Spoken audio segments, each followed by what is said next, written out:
So as we kind of talk about Snowflake, I just wanted to do a quick background and kind of talk about the evolution of Snowflake briefly. For those of you that may be new to Snowflake or new Snowflake as the data warehouse.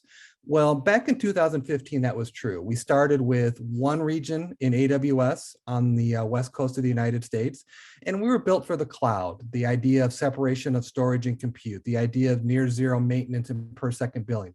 All of these new ideas and concepts that was introduced with the architecture that Snowflake really brought about back in 2015.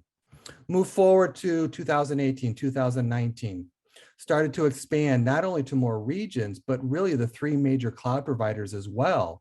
Along with that, expanding to workloads outside of the data warehouse, including data lakes and data engineering, data applications and data science. Our architecture and our customers finding new use cases and ways to go about using the Snowflake platform to really meet their business needs and get the most value out of the data. And then move forward to this year, and where now it's become the data cloud. The idea of bringing a data platform and data content together across your ecosystem, really driving a true frictionless world where now producers and consumers of data go to the same centralized live copy of the data instead of doing things such as FTP and APIs and some of the other traditional ways that companies went about sharing, exchanging, and utilizing data assets, not only internally, but across their organization.